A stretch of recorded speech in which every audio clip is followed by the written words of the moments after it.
आप अपना घर देखो, रवि देख कितनी अच्छी लड़की का रिश्ता आया है। एक बार फोटो तो देख ले। सरिता जी ने बेटे रवि से कहा।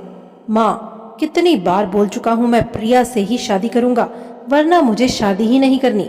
रवि की एक बड़ी बहन थी जिसकी शादी पहले ही हो चुकी थी।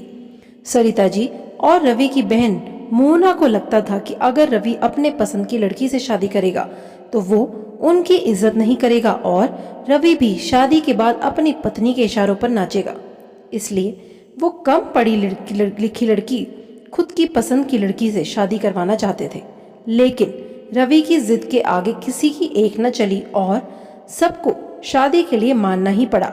शादी के दिन ही मोना ने प्रिया में खामियां निकालना शुरू कर दिया और प्रिया की छोटी छोटी गलतियों को भी बड़ा चढ़ाकर बताकर बहुत हंगामा किया। रवि ने अपनी माँ और बहन के तेज स्वभाव के बारे में प्रिया को पहले ही बता दिया था। प्रिया शांत और समझदार थी।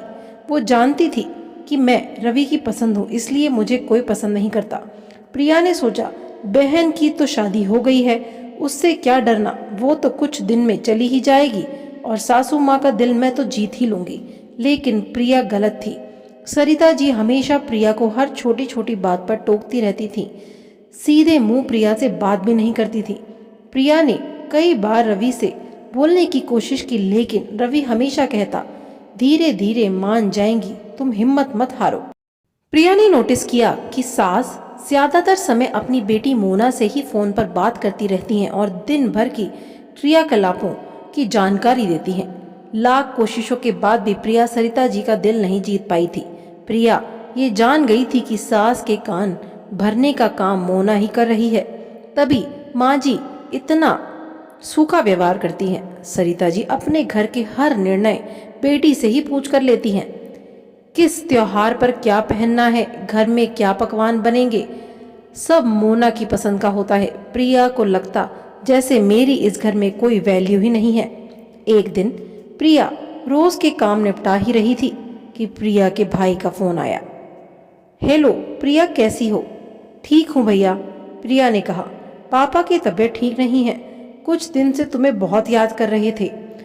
बहुत दिनों से ठीक नहीं है और आप मुझे अब बता रहे हैं? प्रिया ने कहा। तुम्हारी सास को बताया था मम्मी ने। उन्होंने बताया नहीं क्या तुम्हें? शायद भूल गई होंगी। अच्छा, अब मैं फोन रखता हूँ, बाय। प्रिया को बुरा लगा कि पापा की तबीयत ठीक नहीं है और माँ जी ने उसे बताया भी नहीं। प्रिया सरिता जी के कमरे में जा ही रही थी कि उसके कदम रुक गए। सरिता जी फोन पर बात कर रही थी। फोन का स्पीकर खुला था, इसलिए प्रिया को साफ साफ सुनाई दे रहा था। मोना बोल रही थी कि ये सब मायके जाने के बहाने हैं। दिवाली आने वाली है, घर में काम ज्यादा है, इसलिए मायके जाकर काम से बचने की तैयारियां कर रही है। बोल दो माँ भाभी से कि दिवाली के बाद जाना। बहू को इतनी समझ तो होनी चाहिए कि अब ससुराल ही उसका घर है और ससुराल के लोगों को ही प्राथमिकता देनी चाहिए, ना कि मायके को। प्रिया से अब रहा न गया और वो कमरे में जाकर सरिता जी से फोन लेकर मोना से बोलती है, दीदी आप बात तो बड़ी समझदारी की करती हैं, लेकिन ये समझदारी अपने जीवन में भी तो अपनाएं। आप भी तो किसी की बहू हैं, तो आप क्यों अपने मायके के हर छोटे बड़े कामों में दखल देती हैं?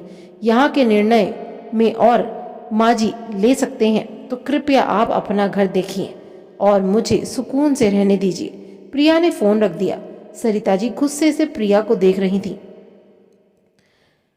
लेकिन प्रिया अपने मन की भड़ास निकालकर संतुष्ट थी। आशा करती हूँ आपको कहानी अच्छी लगी होगी।